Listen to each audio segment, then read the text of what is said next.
I think the pinnacle of real dynamic movements is 2 hops forward, 1 hop back, or 2 hops forward, 1 hop upwards. So like a fast into a high hop.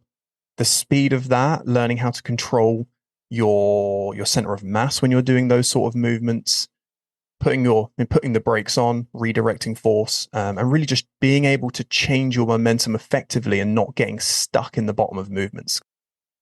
That was Matt McInnes-Watson, and you're listening to the Just Fly Performance Podcast. Great to have you here. Matt McInnes-Watson is the owner of Plus Plyos. He has coaching experience in track and field as a coach for jumpers and multi-eventers.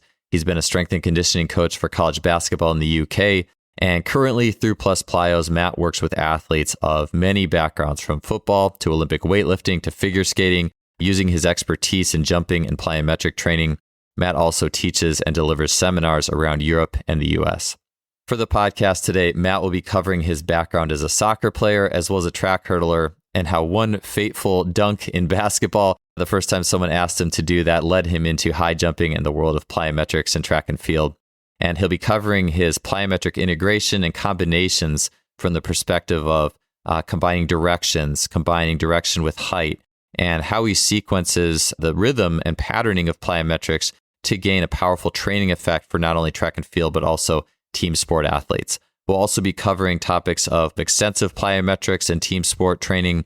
I'll be talking about the deep tier or the full range plyometric exercise adaptations and much more. Matt is a really creative mind in the world of jump training, and I really enjoyed this conversation. Before we get started with the podcast today, I wanted to remind you that this podcast is sponsored by one of my favorite companies, Lost Empire Herbs. If you want to dip your toe in the herbal performance training waters, you can get one of their flagship products, a superfood and energy and hormonal booster pine pollen, for free with only the modest typical cost of shipping. And to do that, you can head to justflypinepollen.com. Lost Empire Herbs, of course, has other awesome and very staple, you could say, products in strength and performance as it pertains to herbalism, such as Shilajit powder and resin, the Phoenix formula, which is one of my favorites, and much more. For those, you can grab 15% off by using the code JUSTFLY at checkout, and I hope you get a chance to check them out. That being said, let's get to episode 365 here with Coach Matt McInnes-Watson. Matt, welcome to the show, man. It's great to have you here.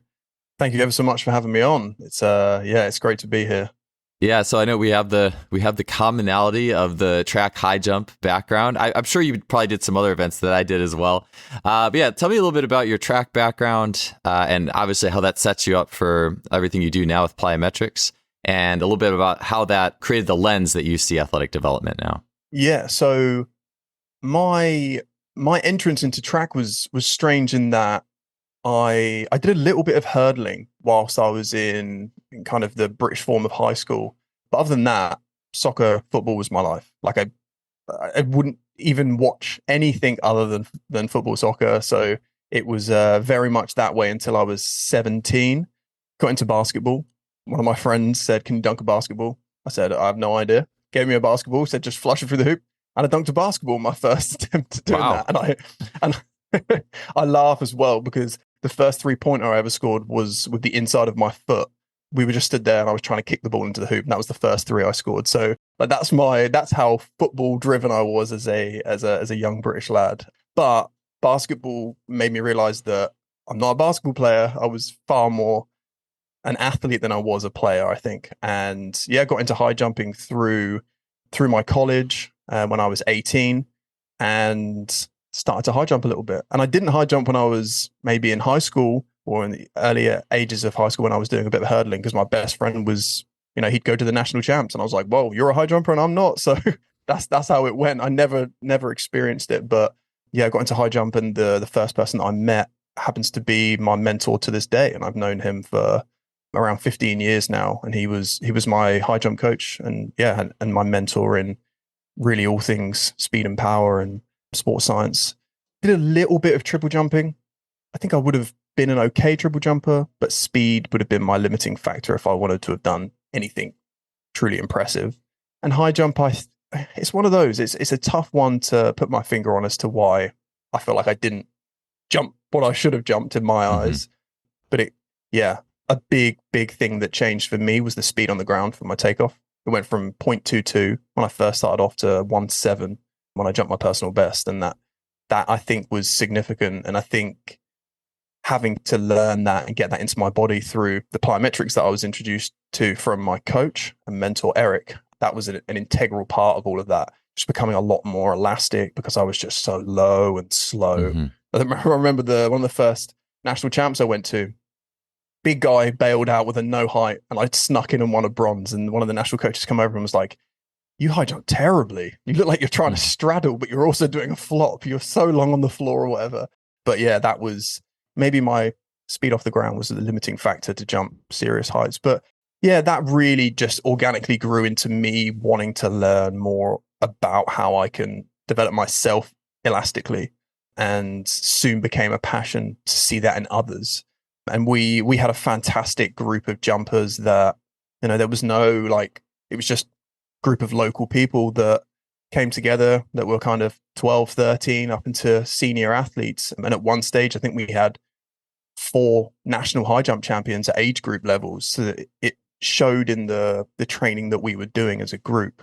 I was not one of the national champions, but the younger kids were they just stood out in the way that they moved. And that, I think that drove a lot of passion to me in looking at how I see movement and how I see it developing and where I'd like to see movement training going or plyometrics going in the future. And that really to me is locomotive plyometrics is seems to become more and more the body of my work. It's kind of stepping away from maybe the idea of always having to use implements or hurdles or boxes, and just, can you move effectively over ground?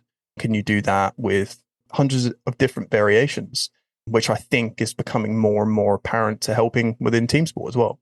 So, I had a good team sport background, but learned a lot through track and field. So I think that has definitely helped me, because I find some other track coaches that are great with plyometric work maybe don't have the background in team sports and can't just can't transfer that over and find ways in which we can't all have every soccer player depth jumping. Maybe it's just not realistic.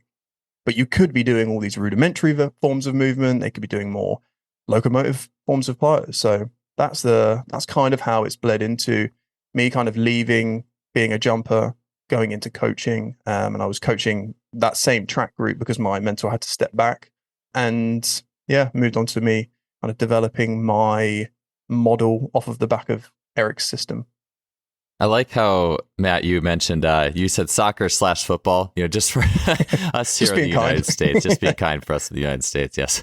I think that's really cool how you hadn't played basketball. And then how old were you when you did that, when you dunked that? Like 17, did you say? 17, 18. Yeah. In and around that sort of age group. Yeah. I genuinely probably, we might have done it in physical education at school, but we're talking if you don't know basketball and you've got 15-year-olds running up and down a court, it's the worst sport to watch when people have no idea. So that was that's the level of stuff that I would have touched the ball maybe twice in 15 minutes of play. So yeah, the development of that was almost zero. So yeah, it was around 17, 18. It's interesting just for me to think about. I always like looking into the developmental aspects, like what sports did you play, or even just even within track, like people who were a decathlete, then maybe they specialize in sprints or high jump or something like that at some point later. And I think it's really cool that you were able to dunk and you hadn't, even with soccer, you have headers and stuff, but it didn't sound like you had a really big jumping background before that and you were still able to do it. So I've been having conversations with people as well. And my kids I know you have a little one, and my kids are 5 and 6, and they just do soccer. And I shouldn't say just do soccer. They've done some other basketball camps and things like that. And I'm looking to get them in some other things here soon, but mostly what they've done is just soccer. And I just think, well, that's in terms of something that can be a base that can go out to all these other sports later. I think even if it's not jumping all the time, and like you said, your ground contact got better, but I do think it offers an awful lot. And it's just interesting to hear how you're able to dunk, and you had that basketball background growing up. Yeah. Yeah. And I think if I was to go back and tweak my past of what I was playing, it would have just maybe have been a little less soccer, but I would have definitely kept that in terms of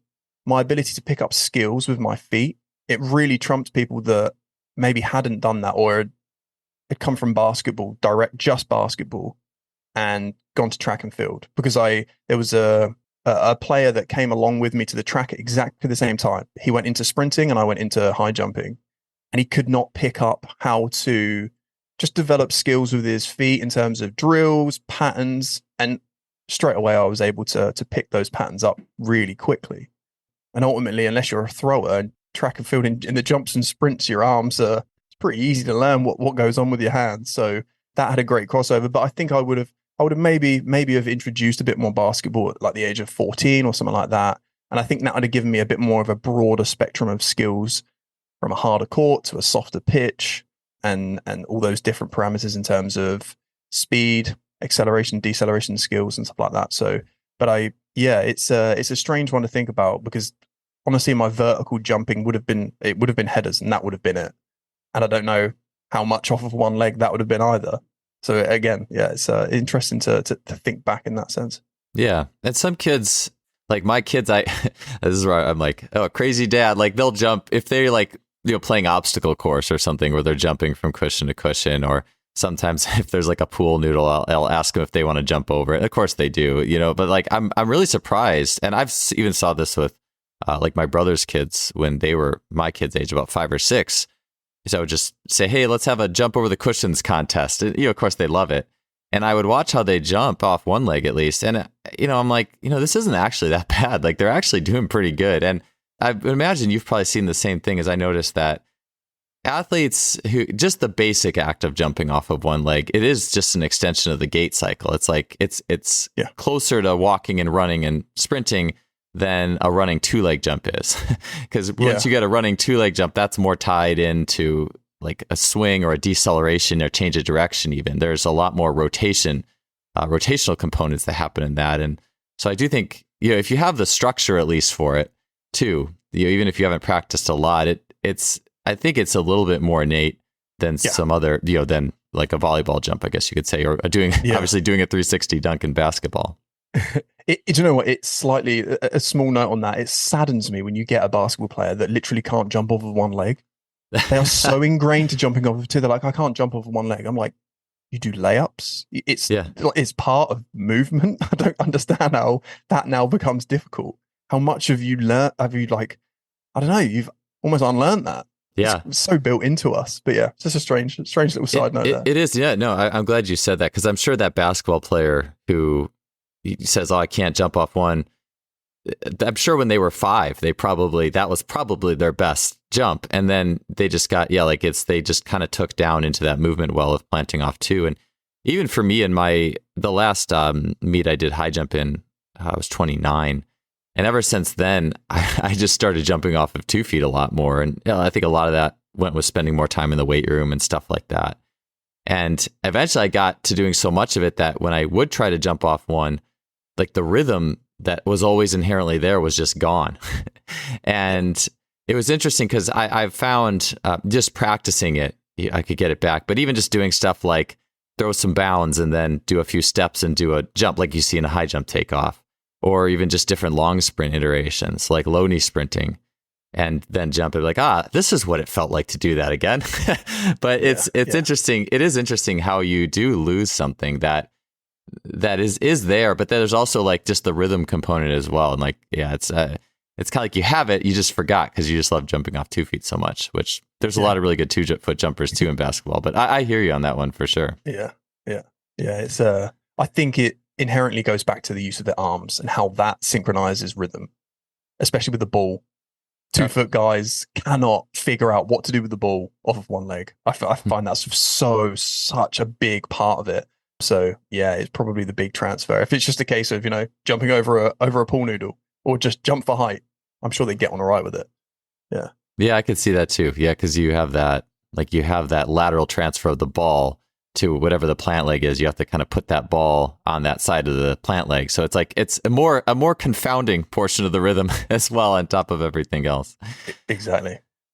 So I was going to ask you as well with the contact times, and I don't want to stay on basketball and soccer too long. I know we have a lot of plyo stuff to get into, but I think about it a lot on the level of skills. And I think about you had mentioned, I think, something about how you went over the bar and you had a longer contact time initially. And I know for me, like, soccer was my big sport until I was about 12, and then I started playing basketball. And when I started playing basketball, I got completely obsessed with jumping.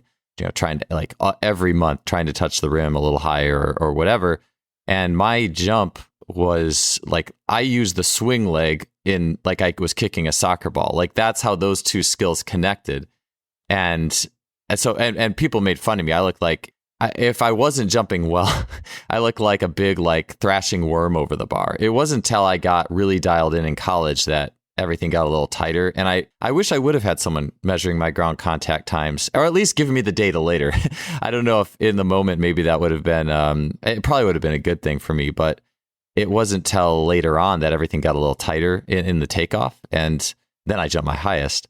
So yeah, I'm curious if you did any like of the kicking a soccer ball type motion bleed in to your initial jumping early on, do you feel like?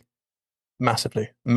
It was big swing of my free leg, and that kind of scissoring action, that back leg coming through to almost to block that contact, and then the takeoff leg kind of pulling back, which I almost had to change the idea of that so I could pivot over the top of that takeoff leg faster.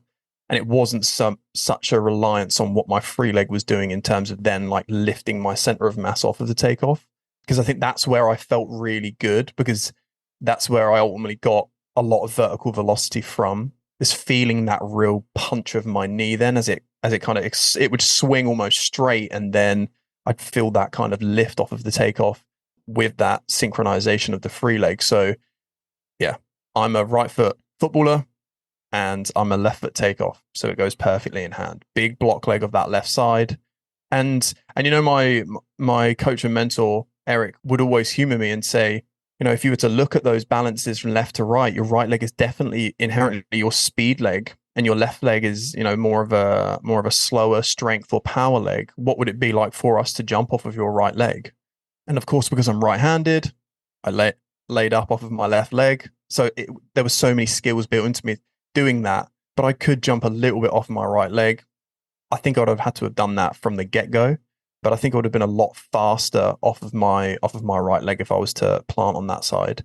But once you've ingrained running around a curve on the left-hand side, going the other way it's far different from changing your legs in the long jump, put it that way. It's just so different. It would be, it's almost like changing hands when you're playing basketball and just shooting primarily with the other hand. It's just, really foreign in that sense. So big transfer from soccer and how I'd strike a ball. And funnily enough, when I was younger, I was always the guy that would take the goal kicks because our goalkeeper could never take goal kicks. I was a big free kick taker, and I had a pretty powerful shot in terms of how I could strike a ball. And I think that transferred over quite well. So yeah, interesting to see how a strike could also transfer over to a takeoff as well. Yeah, that was one of the my first year I was learning from Adarian Barr. That was one of the very first lessons, was teaching, I think it was teaching triple jump on the basis of actually like a swing leg action, like a kick, essentially. I think that might have been in the terminology he was using. And it's like, because I had never thought about like that, had never connected in my brain. And the more I think about it, and I actually, my goal is not to make this a purely track and field conversation. Actually, the next question I was going to ask you was about team sports and versus track and plyo. So I'll get there real quick here.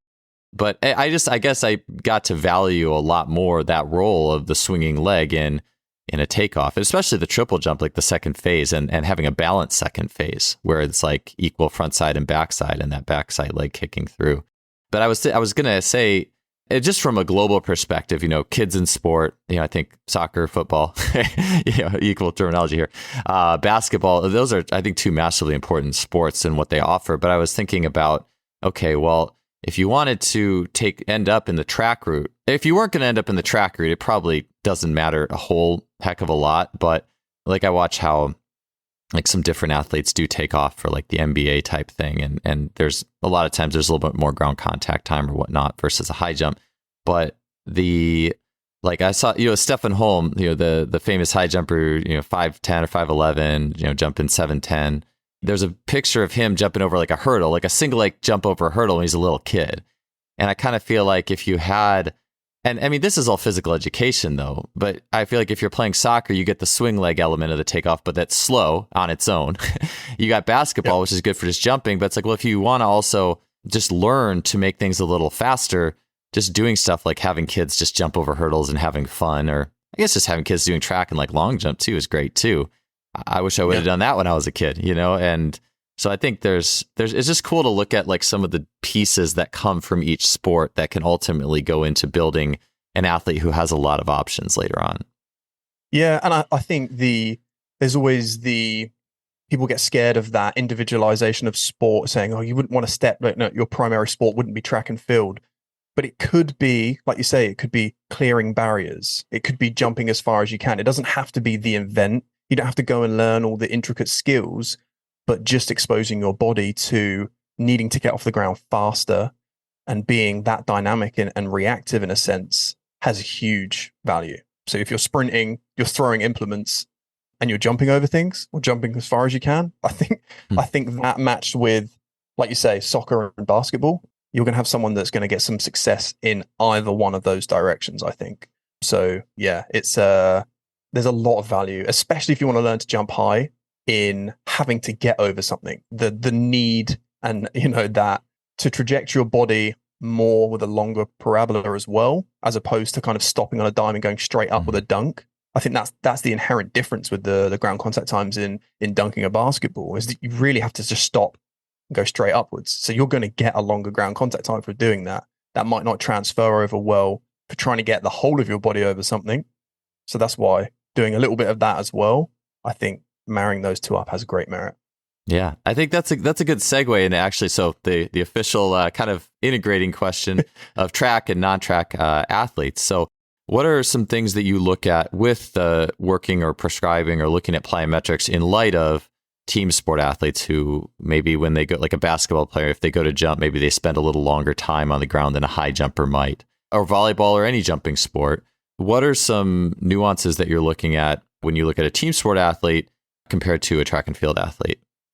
Well, I mean, the degree of multi-directional work, I think, really multiplies in a sense. And you inherently can be spending a lot more time redirecting force, whether it's moving side to side, whether it's forwards into a backwards motion.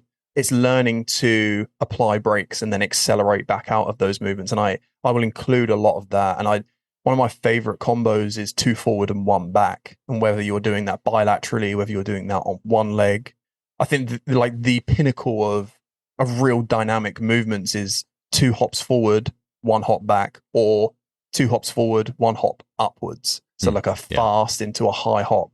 The speed of that, learning how to control your center of mass when you're doing those sort of movements, putting the brakes on, redirecting force, and really just being able to change your momentum effectively and not getting stuck in the bottom of movements. Because I think that really is where you make your money in team sports.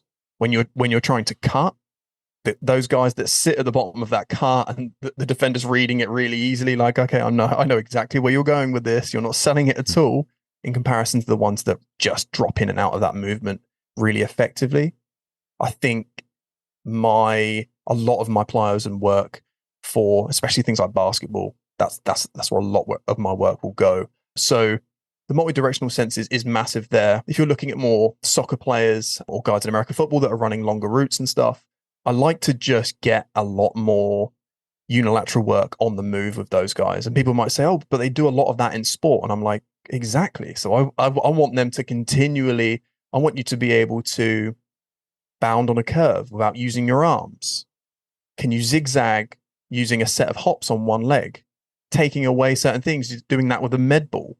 Can you do this? Can you continually propel yourself effectively in a way that it's not massively stressful on your body, so that when you get back to the pitch, this is just something that you can do easily. It's not really taxing on you. And I think having an array of skills in that sense for higher speed games like football, soccer, I think is really, really preferable. And I think people as well, they get very scared of implementing too much submaximal work for for team sport athletes. And I argue all the time in saying to them, are you truly watching what's happening on the court?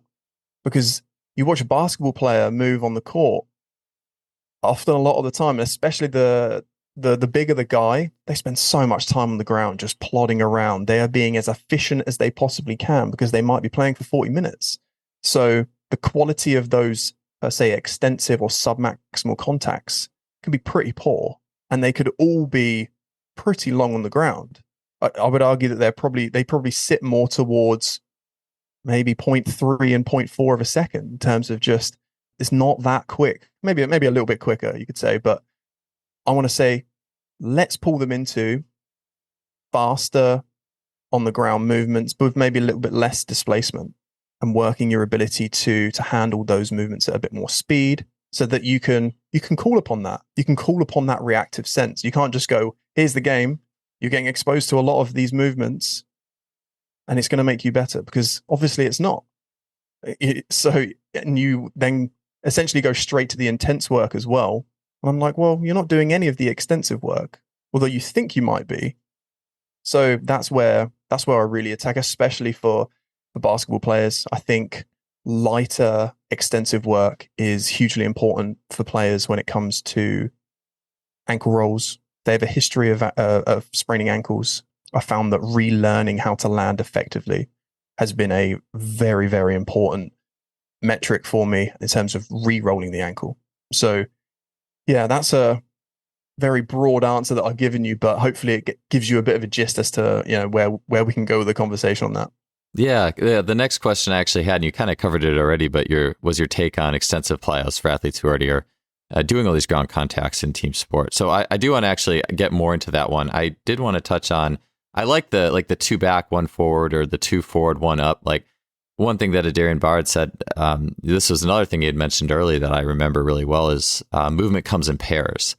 And I think a lot of times we don't really look at it that way. It's like, all right, well, just go do your bounds, and they're all the same. You know, they're all the same, and that's not a bad thing. Like that's not a bad exercise. But I think that we are selling the training piece short if we never give athletes a chance to explore the rhythms that might actually be more applicable to what they might feel like in a jump takeoff. And I think, you know, a jump takeoff too, like a 2 foot, there's rotation in it, so it's obviously going to be different. But even just, can you do two forward, 1 up, like that type of thing? Can you do that on a rhythm? How comfortable are you with it? And it is interesting because there's a lot more athletes who are not very good at that than you would think outright.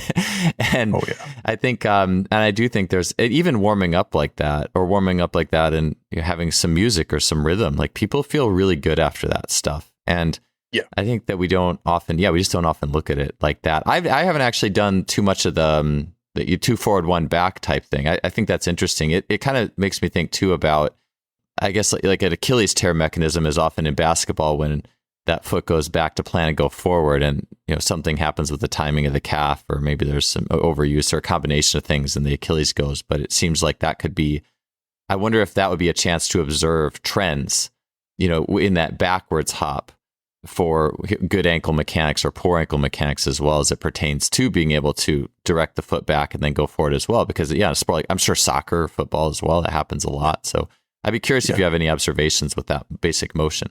Yeah, I mean, what I really love as well is the idea that there's inherently a lot of rhythm in the way that we move, even when we're in the middle of a game. But that rhythm can also change in the blink of an eye, because you know there's a change in play. The ball's moved direction. It's tactical, whatever it might be. So being able to move in a sense and then go, oh, I've got to change direction now. Obviously, you know, if you're going 2 forward, 1 back, you know the rhythm's set there. That's not to say you as a coach can go forward, forward, forward, back, forward, back, forward, forward, forward, forward, back, whatever that might be. And I play with those rhythms with team sport guys. I won't do it so much in track guys, but I like that idea in there that you can break rhythm with that as well. Now, looking at the Achilles stuff, the backwards to forwards mechanics of that, and getting into an accelerating stance out of that backwards movement tells me 100 things. It really does. Everything from Achilles stuff to how maybe there's going to be a potential for knee and hip issues as well. If someone's, you know, heavily externally rotating their foot, trying to do that because they just don't trust putting their foot back in that sense, or whether that foot just completely drops or the heel completely drops and they're not able to maintain a stiff foot, whatever strategy comes out of that tells me a hell of a lot. And it also tells me a lot asymmetrically. So if they've got a massive tendency to like to move off of their left leg when they accelerate if it's a basketball player and they want to go right and they're accelerating off their left leg, but that they're not great going the other way, it's because they can't and they don't want to accelerate off their right foot. Again, that helps out me as the, per se, physical coach. If I can help things tactically and technically, then fantastic. Like I feel like I'm giving you something a bit more than just making you faster, stronger, and bigger or whatever. So that's for me, it's one of the biggest patterns that you can look at and observe a lot of deficiencies or even why someone might be effective at what they do. I hazard to say that not a lot of coaches do that. They don't use a movement to say, that's why you're good at that. Sometimes you don't question why someone's good at something. And I sometimes do that myself. I quite like to see why you're good at things. So I'll throw a load of movements at you and be like, oh, this is why, because you can do this, you can solve these problems. So yeah, I really like that one. I really, really tricked myself the other day by doing 2 hops forward, 1 bound back. And it messed with my mind completely because I had to change legs as I went back. So if you want to give yourself a real test of movement pattern and literacy in that way, 2 hops forward, 1 bound back. So you change legs when you move backwards, and then you have to hop again on that other leg. Yeah, it's a real test of your skill patterns. That sounds pretty wild. It does make me think a little bit about. I mean, you'd see these things show up sometimes that I almost take for granted. And now, not all players are like this or at this skill level in something like basketball, but you'll see moves like a step back jumper. You know what I'm saying? Like in basketball, you'll see not a bound version, but maybe something that happens more naturally in the flow of sport version of that happening. And it always makes me always think, like, an athlete who already has these tools, they go play and man, they're getting so much out of that. So then I think, well, how can I help other athletes to have some of these tools as well? I was going to say too, what are your thoughts on, or your usage or preference of something like, and it is interesting with like hurdle hops, right? And maybe we can talk about this briefly, is Randy Huntington had talked about this, Rolf Oman, like doing a lot of high hurdle hops with long ground contact times, not being a negative thing or potentially negative thing for an athlete who wants to be maximally springy. And I think that, well, as someone who's internally rotated in my own legs and did a lot of really high hurdle hops and thought it was awesome. And I was getting up there. I mean, it's actually really funny because like when I was the best at the double leg hurdle hops, like I was getting over 4'4" in serial hurdle hops. But when I was doing that, my high jump was not better. I think it was actually worse because I would spiral down into the ground so much. Like I'm already internally rotated. So if you talk about a movement well, the same thing that like, if I kick a soccer ball all the time, my jumping might look like that. Like that got me. And that really got me thinking about like, oh, what if you took a little bounce in between and the hurdles were lower, stuff like that. So I am curious. I think that people who are more, there's a video, I forget the guy's name. He was like a short sprinter from Washington State. And he was going over like way higher than 4.4 on the hurdles. It was almost 5, like serial jumping. That guy was way more externally rotated than me.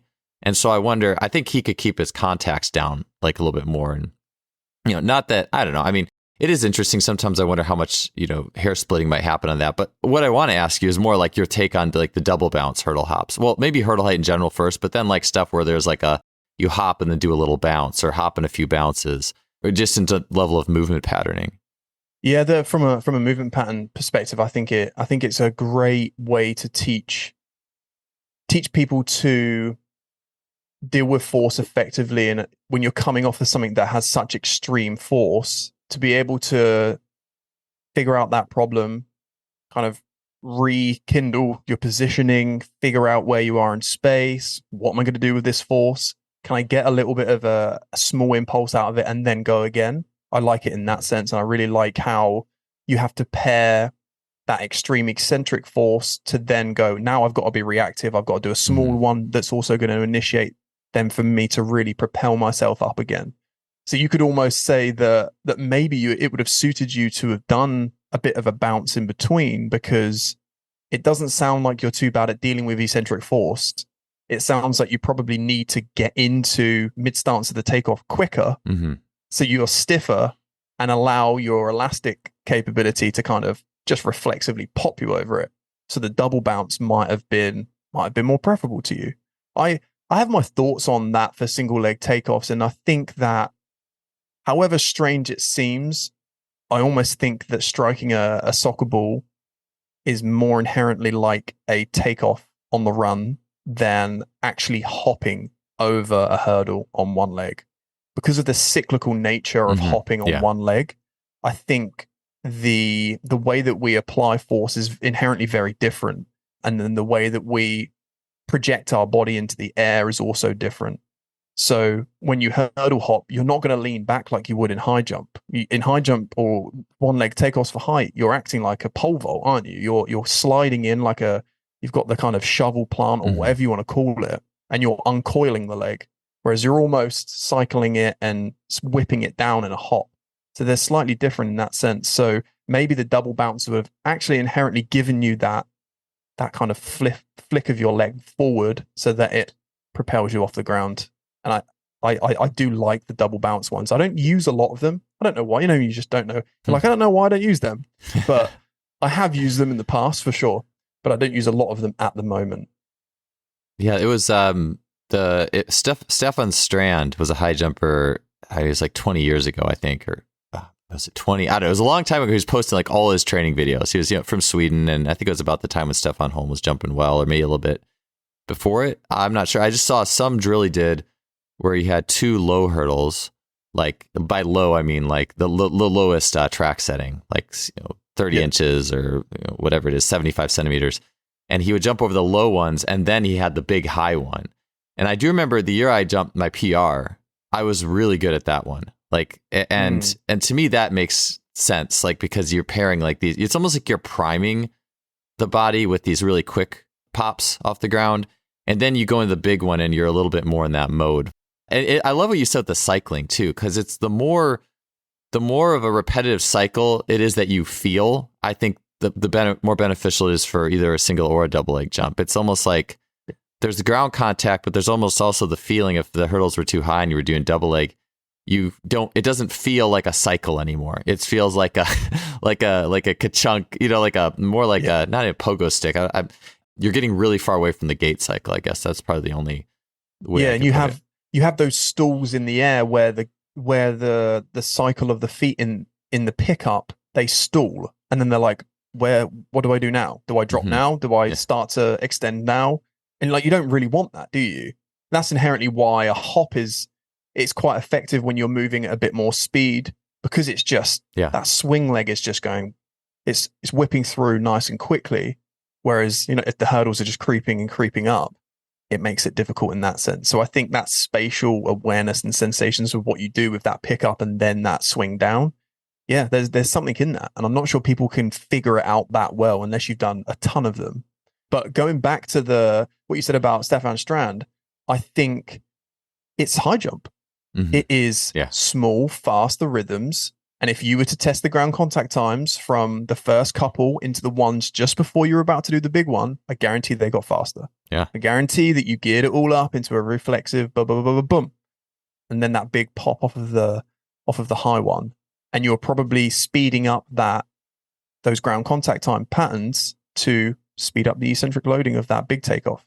Those sort of sequences for me also fit very, very well, because I inherently wanted to go 3, 2, 1 and slow everything down so I could slow down the swing of the free leg. And I think it shows massively when it's more reflexive. It's also one of those things, I think, just in observing the rhythms of those different paces of the steps and the track jumps, and like what you've done, how you've ported that into just a more mainline plyometric execution, where the same rhythms, maybe not exactly the same, but there's rhythms that are definitive that show up and test athletes. And it's still all simple stuff. It's not like, it's not like, obstacle course level or anything like that, but it's just simple cyclical movements that have a basic rhythm change. I just think that's really powerful. I like, there was a guy, a trainer who had very clearly spent a lot of time learning from the Marinovich system, which they did a lot of if you see the videos, it's like there's like the red and black pattern tile on the ground, I think. And then you have a lot of like stuff with the hurdles, and I'd never seen the Marinoviches do this, but it made sense to me as these athletes were doing tail kick jumps, which is a common plyo, but they were doing it where they did like a double tail kick in the air. And it's kind of like what you said. Usually you do like the hurdle hop and your knees come up and there's that stall. There's that slight stall. Now, I mean, I guess if you do it fast, if you just did speed hurdle hops with like 12-inch hurdles, you could keep it in a rhythm, more like running. But I saw that and I was like, that's a really good exercise because yes, it is working the hamstrings quickly. I think you work the hamstrings quickly too and you just go sprint. But I was like, the rhythm of the hamstrings is really cool here because it's like it's keeping that cyclical feel and then that's going into the ground contact time. And I was like, I'm going to use that in my warm-ups. That's awesome. And yeah, same thing you said. I don't think you could pull it off can you do a double knee drive and a hurdle hop? I'll go try it. Your center of mass would be like tilting forward and backwards and you'd be like, yeah. I think the pattern or the rhythm or the cyclical nature of things is so inherent, not just to how it feels for, where our limbs are in space, but also the actual sequence of the muscles and how they're activating, deactivating, loading, unloading, or whatever you want to call it, lengthening, shortening. And those patterns are also inherently massively built into those feelings in the air. Where am I in the air? How do I feel when I'm coming into the ground contact? All those sort of things. And I think there's also a portion to it where if we continue that cyclical nature, you have no choice but to allow that to be fast. I use the phrase all the time, like you can't hide in these movements then, because it's just so inherently reflexive. So sometimes using different modality, whether it is like a double, maybe not a knee pickup, but even like the butt kick or whatever, it gives you no chance to really decide what's going to go on. You can't hide. It's just going to slam your feet into the ground and it might spike how quickly you then pop off of it, which is a great tool for us coaches, I tell you. Yeah. Yeah, I might, I don't know if I'm going to video it. Maybe I will, but try the double, instead of the double tail kick, I'm going to do the double knee tuck and see if I can not fall over or fall forward. So I didn't want to get into I'm just picturing it now. It's just finding it funny. Like I'm trying to think of myself even doing that. So you mentioned the extensive plyos for athletes in team sports. And, I have mixed, it's funny because I have opinions that go both directions with this. I remember I did a podcast with Will Rattel back a while ago, and he had said this, and I agreed with him, that just like, why do you need to do all these extensive plyos or extensive plyos? I shouldn't say all, because you might be straw manning it there, right? Depending on the volume. But if athletes are already doing all these ground contacts in team sport, and I remember seeing I saw videos of athletes doing team sport athletes doing a rudiment ankle hop series in season, and I was thinking well, why do they need to be doing that? They're already doing all these ground contacts. But like you said, a lot of those contacts could be, and this got my wheels turning as you said it, and I have a few. I'll say where I'm on the other side of it too. Is there could be athletes who don't have that base quickness level, or maybe they're not getting that bucket very much. And one thing that I was thinking of is Jay Schrader's calf jumps. It's basically jumping rope, but it's jumping rope without a rope.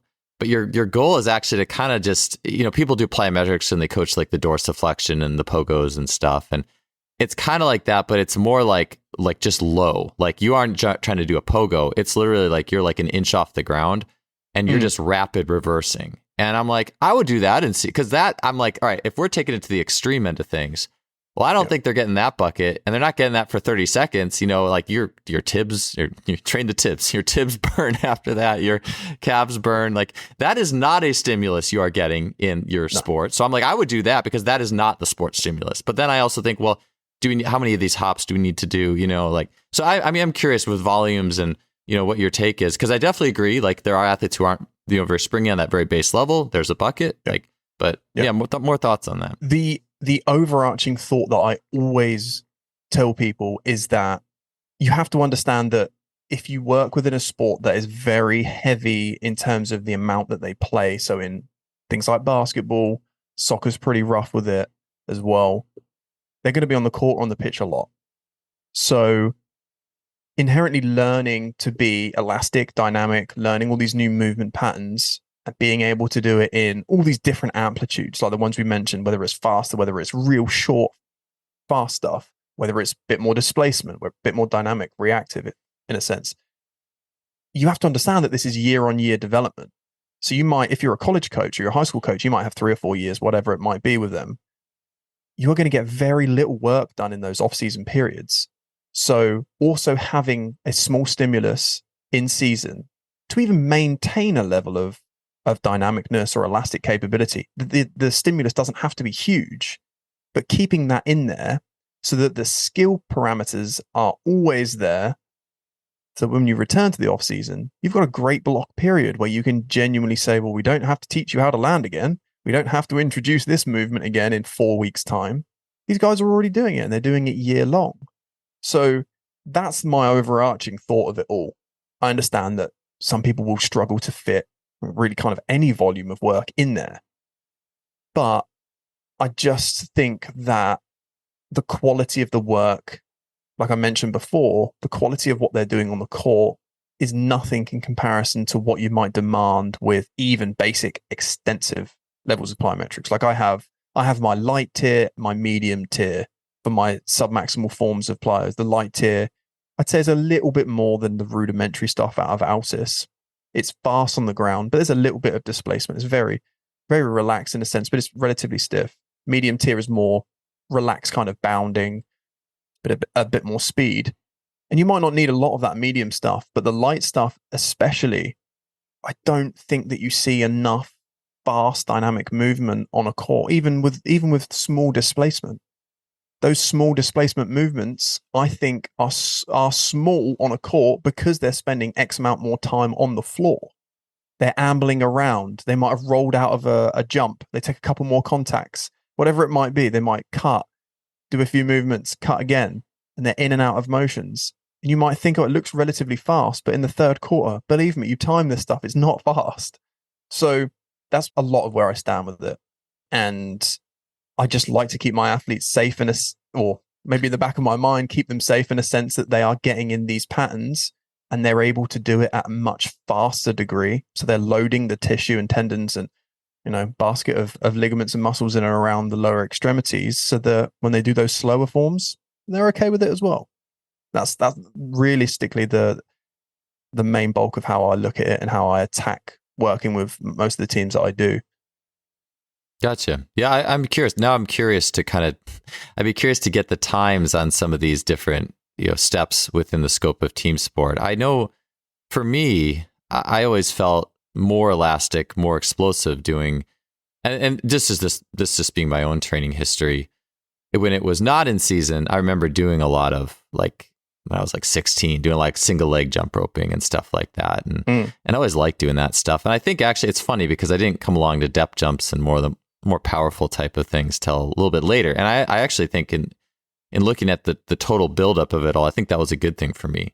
I remember though, the further I got away from this, just things like playing basketball, or team sport in general, I did lose reactivity. And I didn't, wasn't doing anything extra for plyos in season. And I feel like for me, a lot of it, it's like, well, what's happening here? And I think there's a lot of things. I don't think it's just whatever the context were. For me, I think a lot of it is like lateral, it's rotational, it's movement happening in pairs. There's the intention of being in a sport and competing and sure. Everything that brings. And there's a lot that brings. Even if I'm just doing a workout on my own and just a bunch of people come in and are watching or are there or whatever, and the environment changes, I'll jump 4 inches higher sometimes. It's just there's environmental stuff. But I do think a lot of I'd be curious because I do feel like there's a lot of jab steps that are pretty quick.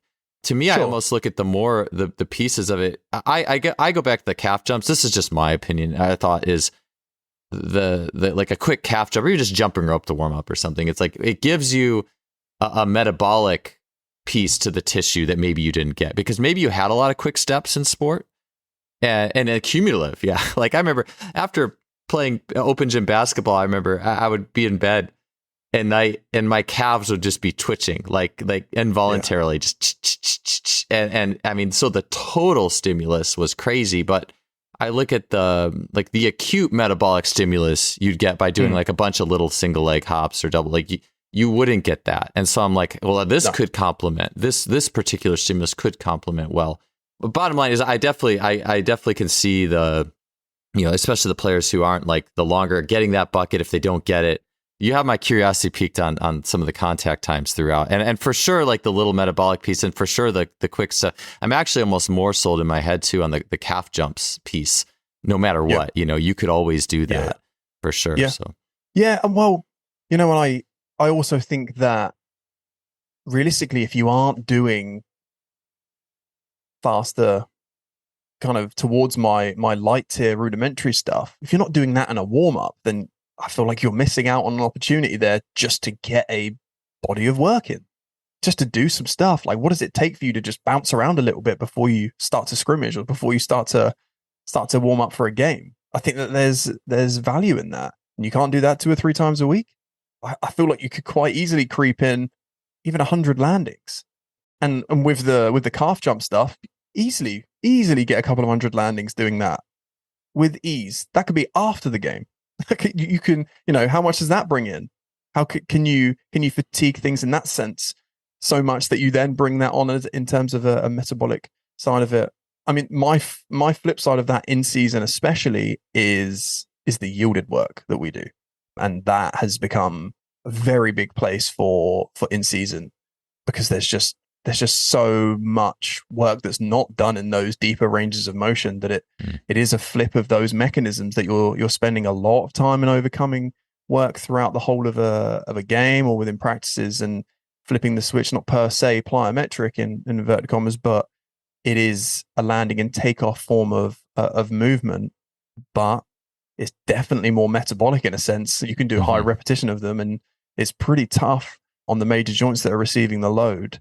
And it's a good way to get landings in that take away so much of the loading of the lower leg, but starts to work higher up the chain in terms of the knee and the hip and how you control your posture and stuff. So that paired with the very rudimentary stuff seems to be a recipe that's working really well for us year long. And that, it just grows in volume in the in-season in comparison to more of the dynamic stuff that you would do in the off-season.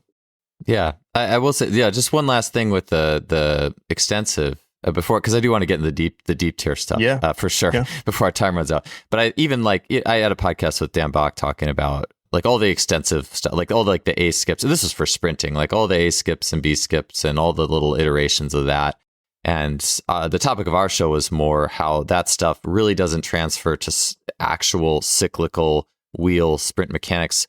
It's actually something that more is building qualities, extensive qualities in the feet and ankle and lower leg and calf, and then you're working your hip flexors as well. And I mean, it's very common to do that stuff. People will do those in warm-ups all the time for like football or whatever. You always see that kind of stuff in there. And so in that respect, there is that extensive plyo just delivered in the warm-up for whenever they're going to go warm up for their, and you could think of that bucket there as well. Hey, you're getting these little bounces here and then you're going to go play. So I think that's, that just kind of made me think of that there. Okay, so deep tier stuff, and because I do find the deep tier really intriguing. I know like stuff like lunge jumps, the Russian lunge jumps has been around for a little while, but I don't know if too many people would see that and think, oh, the goal of this is like how you described the deep tier, like getting in the stretch range and purposefully working in the stretch range with a rhythm or repeatedly. And I could definitely see that. Even like the first time I did like little bunny hops, like little squatted like bunny hops. Oh, this feels good. Like this is cool. So, tell me a little bit more about the deep tier. Maybe first, like just your origins of kind of experimenting and coming up with that type of thing. And then, tell me a little bit more about its place in the overall workout program. Yeah. So its origins come massively from Zoltan Tenke, who Hungarian coach that moved over to Canada. Him and a lot of the Polish sector went over in the 70s. And my coach, Eric, is from Toronto, Canada, and was mentored and coached by Zoltan. And Zoltan brought over so much of these locomotive plyometrics, and the deep tier was, Eric would kind of romanticize about the late months of the summer and being in kind of September, October time, where you'd get on some grass and you would do hundreds of these deeper range movements in terms of landing and takeoff mechanics. And I tell you, we did a lot of it as well. But first of all, it's such great fun. Like people, I don't think people understand, like you say, the therapeutic side of that sort of work, of feeling that whole range of motion. And someone that hasn't done a lot of it because they just fight to dropping into that deeper range. They don't want they don't want their bodies to yield to a sense and drop into that. And yeah, so it was inherited by the stuff that we did as jumpers, stuff that Eric did in the 70s. And I've kind of taken it, added it to the four main tiers that we use within our plyometric programs. And I have a split of deep tier work that is deep tier yielding and deep tier overcoming. So you can do things with a lot more intent in the overcoming sense. So, you might be doing, let's say, lunge jumps for height. You're probably going to be overcoming when you drop into that because you're falling from a much greater height. But the yielded side would be far more rhythmical, and you're allowing almost. And I see it as well when I do like more of like a squat jump, but I'm maybe not completely leaving the takeoff. I call them kind of like your oscillatory stuff that you've shown online as well. But watching that pelvis tilt and drop under and having some butt wink and allowing some joints to freely move in that way. And I tell you, there isn't a lot of research on it. There's a ton of anecdote on what's done with it. But until now, if you go out and try some of this, you will see value in it straight away and what it brings. And it's now going as far as us using it with weightlifters. We have a lot of Olympic weightlifters that are crazy for this yielding deep stuff because all they do is fight and overcome force. So to bring in an element of velocity when you drop into these movements at deeper ranges, they don't know what to do with themselves. And they're like, I'm having to like really figure out what it feels like to drop into these deeper ranges, allow my body to relax, because ultimately it's part of their sport is to relax into the top of that catch and allow themselves to drop into it before they do stiffen up and overcome.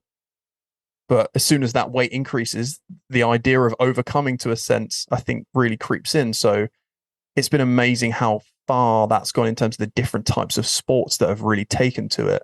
And I just think there's a hell of a lot of value for really exposing people to stressing the joints at deeper ranges. And, I don't like the idea of injury prevention, but there's a safety net a little bit to that and really just providing that regular stimulus of something in that sense.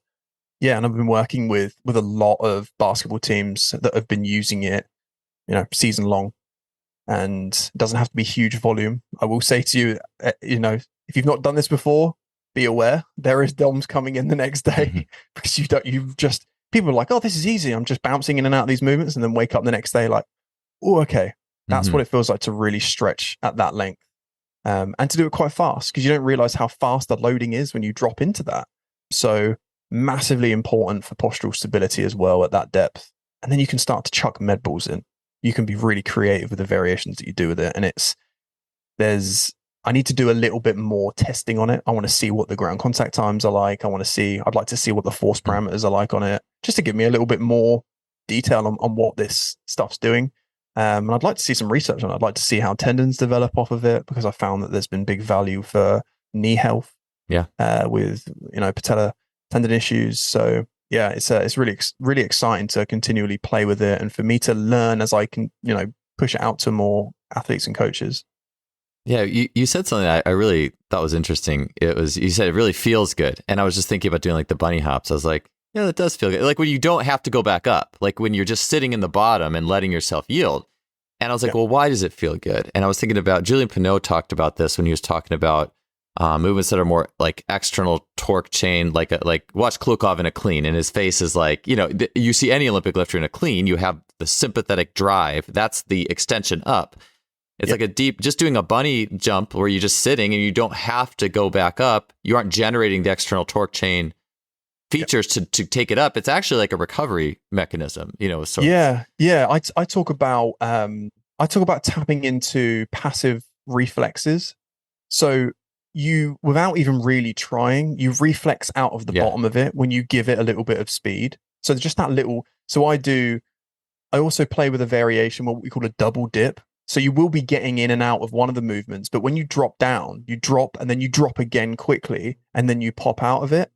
And that plays with passive reflexive actions, I think, at the bottom of ranges, which I think is super valuable if you're trying to transfer that into, let's say you're cutting, changing direction. If you're quite deep in some of these some of these movements and in terms of how you change direction, if you've taught the body to be reflexive in that position, then that's awesome. To me, that's worth so much. And it doesn't constantly, like you say, it doesn't require you to go, oh, I need to create torque out of the bottom of this. I need to apply that force in this way for me to find any way out of the bottom of the hole of this. You can find a little bit of bounce out of it. I think it has a lot of value. Yeah, even like I think you had mentioned too, like this fits with what you said about the pairing. Like you could do 3 low hops and then feel the passivity of the loading where you're free energy, right? You don't have to turn on the chain that's going to send you up. And then you could ride that chain into a higher jump. Now it's effortless. Exactly. And it's like, that's just, this pairing, the pairing is just the magic in so many ways. I was just thinking too, like where an extensive, you mentioned with the Olympic weightlifters, like you'll see like just the extensive warm-ups, there's skips and hops and whatever to go play. But I think like for an Olympic weightlifter, maybe a lot of the deep tier stuff could be that if you put that into their warm-up, maybe that it is part of the warm-up process for that group too, just because it's free energy. It's working the same ranges in a rhythmic pattern, which the rhythm, there's obviously rhythm in Olympic lifting, but they don't get a chance to be cyclical with it maybe as much as someone who runs or moves in a running manner. So that I'm sure you're seeing that too. It's pretty cool. Yeah. Well, you can't teach rhythm in a single movement, can you? Like it's really difficult. So you have to get into a pattern to be like, okay, I understand this. This is what it feels like. I'm going to just tweak that to maybe secure that position a bit better, rather than being like, here's a heavy load. Here's also some fatigue on top of that. So you've only got X amount of reps to create that rhythm. Well, you can do hundreds of these in a week. And I think that's such a larger portion of time for you to learn. And one of my good friends, Chris Speed and Brandon Accardi, are both Olympic weightlifting coaches, and they're implementing it hugely. Like it's becoming such a large portion of every warm-up that they do. And I love it because I work with so many dynamic sports that are more team-based or track and field or whatever. And it's like you do all the dynamic stuff first and you might end up with some deep tier. Well, they flip that completely on its head and they're like, we start with the deep yielding stuff, and that then gears up into doing some lifts, and then they might do some extensive plyos after that as well. But it's really cool to see how that's developing in a sense. And they love being able to front load a med ball in front of you, dropping into something where, you might be internally rotating. So you're better at, holding a front rack position in whatever that might be. There's just loads of options for it. It's just good fun. Like you can create 15 variations in 2 minutes. You can play with them, figure out those rhythms, gear those rhythms, do 20 reps of them, see what it feels like. It's also an incredible workout. Coming out the back of doing, a set of 20 landings, you feel how taxing it is as well metabolically. Yeah, it's something too where you can explore it more. It's like it's more the variable exploratory piece, or where there's more exploratory options than your main thing in many cases too. So that can add that creativity side. Well, cool, Matt. Well, hey, I have some other questions I would love to ask you. Sadly, we're out of time here. We'll have to circle back. But hey, I appreciate you taking time on the show. Where can people? I'm sure a lot of people are familiar with you, but where can they learn more about you and what you're doing if they don't know? Yeah, well, thanks ever so much for having me on. It's been great. We can talk about this stuff for hours. But yeah, they can either come over to Instagram at McInnes-Watson or go to our website, www.plusplyos.com, and all of our resources, programs, and courses are on there. But yeah, thanks ever so much for having me on, Joel.